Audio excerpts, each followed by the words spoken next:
It's the J.R. Joker Show with featured performer J.R. Joker. Not appearing on tonight's show are Sharon Stone, Jerry Seinfeld, the Kingston Trio, and Barbra Streisand. And now, here's the featured performer of the J.R. Joker Show, J.R. Joker. Wow, high production value, huh? Okay, well, let's get something out of the way here. Let's get right to it. I indeed am a comedian. If I wasn't, would I have this? Yep. All comedians nowadays have to have a bottle of dihydrous oxide. No water. They just can't perform. They have to hydrate like every 4 seconds. When I was a kid, I used to see all the variety shows and talk shows, and comedians were their stock and trade. I must have seen 1,000 different comedians by the time I was 12. I never saw a bottle of water. I never saw a glass of water. No, nothing. They managed to do it. Well, maybe the humor wasn't as dry back then. To my credit, I felt ashamed as soon as I said it. A lot of people mock and deride me. Oh, old man. Check you out. All of a sudden, like, you're going to become rich and famous? Huh?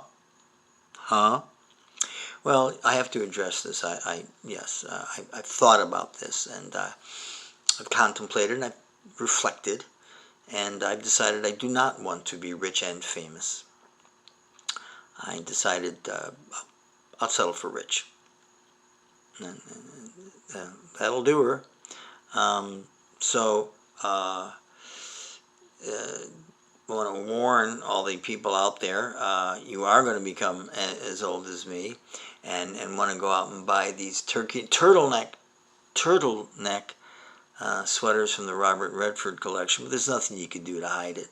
You're going to get old, and that's all there is to it. That doesn't mean, though, you can't do stuff. I like to consider myself still a man of accomplishment. Guess what I did today? I robbed a bank. Alone, by myself. I planned it. I executed it. I made off. And they don't even know they were robbed. And that's the definition of the perfect crime. It was a perfect crime. They don't know. No. Well, you're not going to say anything, are you? Here, check it out. Check it out. What does that say? Huh? What does that say? Oh, I think it says City National Bank. They don't even know it's missing. I got a little piggish when I was there. I really only planned on that, but so anyway, I cased the joint for months. I knew when the guard was going to lunch, I knew what he had for lunch, and so I got away with it.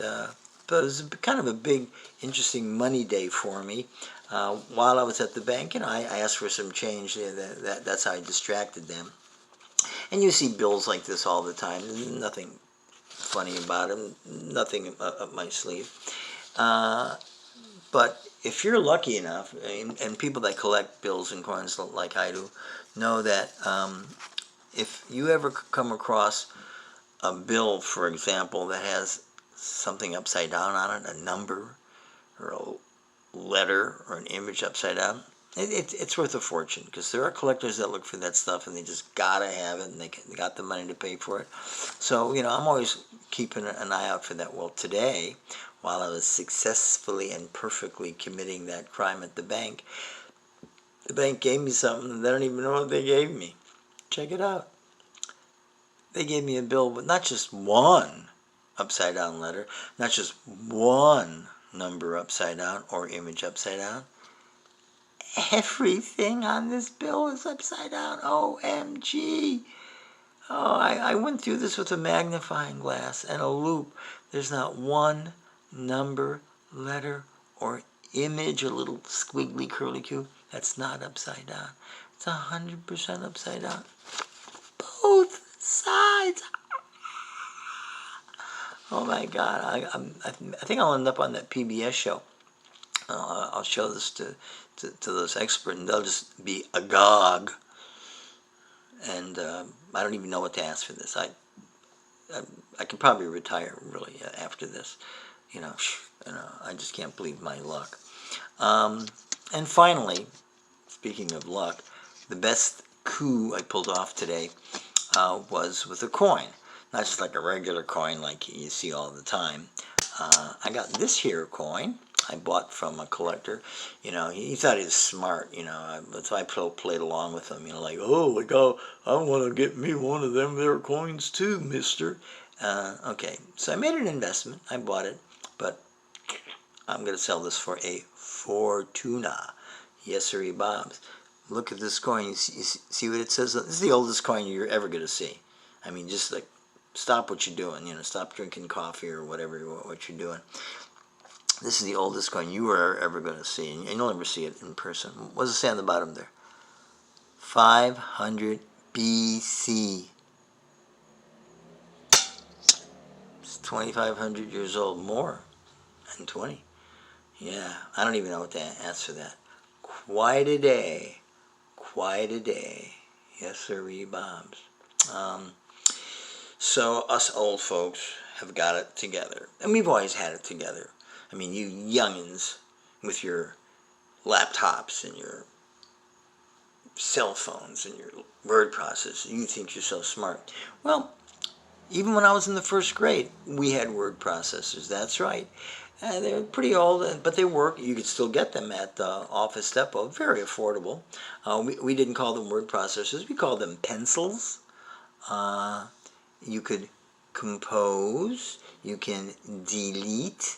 You can compose in any language, any font size, any font style. You could underscore, and they're ambidextrous. They work great. And we even had, in those days, a mini word processor, a little more portable, a mini word processor, but that required extra hardware to delete. So that's what we're going to talk about today, because I don't want to do too much at once. I think many comedians don't know when to leave them wanting, and I want to leave you wanting. I'm just starting out my new tour, the Gee, I Hope I Don't Die Before My New Comedy Tour Is Over tour. Oh, and I have an offer from HBO. Yeah, I think it's a fair offer. I really do. They say that if I come current on my delinquent account, they'll restore my service. But too many comedians, they just like overexpose themselves. You get sick of them. They, besides doing their stand-up act on TV shows and nightclubs, they do cameos in movies and guest spots on sitcoms, and voice their unsolicited political opinions on blogs and Twitter and Instagrams, and host SNL. They're just everywhere, and you just get sick of them. So I want to be careful I don't do that. I think I could say without hesitation that I am probably the least exposed performer in the Western Hemisphere, perhaps the known universe. Actually, so I have a feeling that's just the.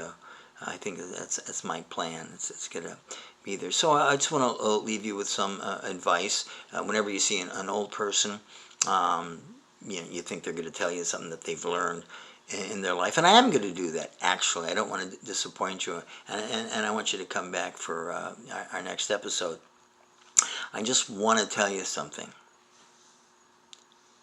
You don't need a lot of money to be happy. I need a lot of money to be happy, but that's just me. I'm sure you're stable and well adjusted. So that's about all for the